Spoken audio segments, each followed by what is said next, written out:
के नए डेटा के अनुसार भारत का जो फॉरेन रिजर्व है $700 बिलियन के पास पहुंच गया, जिसको देख के पाकि मीडिया को मिर्ची सी लग गई है। और देखिए कैसे उनका रिएक्शन आ रहा है वीडियो के बारे में, कैसे कैसी बातें कर रहे हैं। तो आइए जानते हैं इसके बारे में। डॉक्टर जयशंकर कोई छोटा नाम नहीं है, आप ज़हन बना लीजिएगा अपना। वो बड़े ज़हीन और बड़े काबिल इंसान हैं। उन्होंने जो आपको प्रेस कॉन्फ्रेंस जब करनी है ना पाकिस्तान में खड़े होके, तो आपको समझ आ जाएगी। तो शुरू में उन्हें वो प्रोटोकॉल दे दें कि उनकी हमदर्दियां पाकिस्तान के साथ मिल जाएं। इंडिया का कौमी खजाना पागल हो गया, इतने ज्यादा डॉलर। और मैं पाकिस्तान की बात करूं यहाँ पर, चोई साहब ये साड़ी सारी कहानी मुकाबला इंडिया के मुकाबले 2% में देश की अर्थव्यवस्था और इनोवेशन की दिशा को लेकर बड़ी खुशखबरी सामने आई है। ग्लोबल इनोवेशन इंडेक्स 2024 में भारत ने बड़ी छलांग लगाई है और अब भारत 39वें स्थान पर पहुंच गया है। 133 देशों के ग्लोबल इनोवेशन इंडेक्स रैंकिंग में भारत का नंबर अब 39वां हो गया है। पिछले साल भारत ग्लोबल इनोवेशन इंडेक्स में 40वें नंबर पर था। है ग्लोबल इनोवेशन इंडेक्स, जिसमें इंडिया की जायंट लीप नजर आ रही है। इंडिया ने एक बड़ी छलांग लगाई है। भारत ने एक इस तरीके से जंप किया है इनोवेशन में कि this is unbelievable, amazing, surprising. मतलब डॉक्टर्स, साइंटिस्ट, इंजीनियर्स, मतलब एंटरप्रेन्योर्स हमारे मुल्क में नहीं आ सकते। बुनियादी बात यह है कि हमारी मईशत कैसे मजबूत होगी। इकोनॉमिक एक्टिविटी चाहिए, इंडस्ट्री चाहिए, लोग आकर सरमायाकारी करें। पाकिस्तान चाहे तो 5 मिनट में इंडिया को खत्म कर सकता। पाकिस्तान एक इस्लाम का वाकई किला है। खुदा न खास्ता इस मुल्क को कुछ हो गया ना तो किसी ने पीछे मुड़ के नहीं देखना इनको। और इंडिया, जहाँ तक इंडिया का लगा, इंडिया से तो हम खूब निपट सकते हैं, जो मर्जिया हो जाए। कैसे? देखें बेटे, मेरी बात, आगे भी ईमान था, अब भी ईमान है, लेकिन हम थोड़ा सा रास्ते से भटक गए हैं।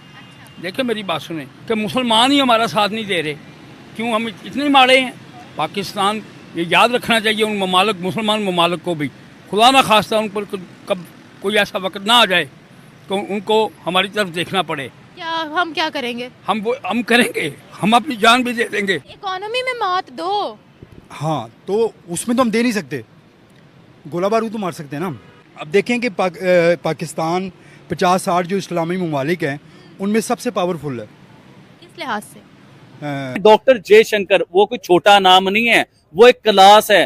पूरी दुनिया में हिंदुस्तान के अगर टॉप के कोई नाम है ना, 3-4 नाम जो आते हैं हिंदुस्तान के, जिनमें प्राइम मिनिस्टर नरेंद्र मोदी है, योगी आदित्यनाथ हैं, इस तरह के, यानी कि डॉक्टर जयशंकर का पूरी दुनिया में पहचाने जाते हैं। आप यूरोप चले जाएं, अमेरिका चले जाएं, रशिया चले जाएं। अभी रशिया का उन्होंने दौरा किया, उनके प्राइम मिनिस्टर ने किस तरह उन्हें प्रोटोकॉल दिया, प्रेसिडेंट ने किस तरह उन्हें प्रोटोकॉल दिया। आप ये देखें, डॉक्टर जयशंकर अपनी जहनियत की वजह से, अपने दिमाग की वजह से पूरी दुनिया में माने जाते हैं। एक जीनियस इंसान, पढ़े लिखे इंसान, काबिल इंसान। देखें, जब से वो वजीर खारजा बने हिंदुस्तान के, तो पूरी दुनिया को उन्होंने हिंदुस्तान के साथ जोड़ दिया। पूरी दुनिया की इकोनॉमी को हिंदुस्तान के साथ जोड़ दिया। पूरी दुनिया की टेक्नोलॉजी हिंदुस्तान में लेके आए। ये वजीर खारजा के काम होते हैं। आप ये बताएं, पाकिस्तान के वजीर खारजा कहीं पे नाम भी नजर आता है आपको? कहीं पे पता चलता है कि पाकिस्तान के वजीर खारजा जी फलान कंट्री के साथ अपने तल्लुकात बेहतर कर रहे हैं और पाकिस्तान में कोई फायदा लेके आ रहे हैं? डॉक्टर जयशंकर का दिमाग माना जाता है। और ये देखें चौधरी साहब, अगर डॉक्टर जयशंकर पाकिस्तान आते हैं तो इस बार कोई ऐसी हरकत ना कर देना कि जिसकी वजह से हमारे तल्लुकात फिर बेहतर होने की बजाय खराब हो। देखिए, उन्हें कोई बहुत बड़ा प्रोटोकॉल मिलना चाहिए, बहुत बड़ी इज्जत मिलनी चाहिए। ये ना हो कि एयरपोर्ट पे नारे शुरू हो जाए, हिंदुस्तान का जो यार है गद्दार है, मोदी का जो यार है गद्दार है। पड़ेगा।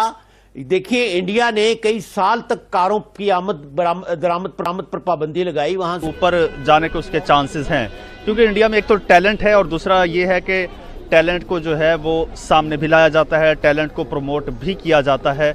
और हर इंडस्ट्री में जो है उनके एक्सपर्ट लोग बैठे हैं, ठीक, और वो एक्सपर्ट्स जो उनके हैं उनको यूटिलाइज करते हैं, अपने टैलेंट को यूटिलाइज करते हैं। यही वजह है। और इस मौके पर प्रधानमंत्री नरेंद्र मोदी ने सोशल मीडिया एक्स पर लिखा है, ये उल्लेखनीय उपलब्धि, हमारी सरकार वाइब्रेंट इनोवेशन इकोसिस्टम सुनिश्चित करने के लिए प्रतिबद्ध है, जो युवाओं के जीवन को बदल सकता है। इंडिया ने 9 इयर्स में 9 साल के अंदर 42 पॉइंट्स जंप किया है। देखें, हमारी हालत यह है कि कमरे में सांप फिर रहा है और हम सेहन में क्यारियां लगा रहे हैं। हिंदुस्तान के लिए हमने मुश्किलात नहीं पैदा की थी अफगानिस्तान में। अब डॉलर्स दो। हाँ, तो मैं यही बात कर रहा हूँ कि हम अगर कोशिश करें तो हम इन 50-60 मुल्कों को लीड कर सकते हैं, ठीक है, लेकिन हम खुद मांग के खा रहे हैं और उसी मांगे के पैसों से तैयारे मंगवा रहे हैं, गोले बारूद मंगवा रहे हैं, ठीक है। और मैं एक रिपोर्ट पढ़ रहा था, उसमें वो इंडियन रिपोर्ट थी, वो कह रहे थे कि अगले 2 साल में पाकिस्तान का जो असला है वो इंडिया के असले से भी बढ़ जाएगा, ठीक है। और इंडिया के एंकर्स जो हैं वो गला फाड़ फाड़ के कह रहे थे कि पाकिस्तान चाहे तो 5 मिनट में इंडिया को ख़त्म कर सकता। अभी तो सर जंगों वाली वॉर तो कोई भी नहीं कह रहा, कोल्ड वॉर ही चल रही है। कोल्ड वॉर इसलिए चल रही है ना कि इकोनॉमी में मात दो। हाँ, तो उसमें तो हम दे नहीं सकते, गोला बारूद तो मार सकते हैं ना हम। अच्छा नहीं सर, एक वैसे आम सा सवाल है, देखें जहाँ पर बिजली के बिल पूरे नहीं हो रहे हम वहाँ बम थोड़ी चलाएंगे। दुनिया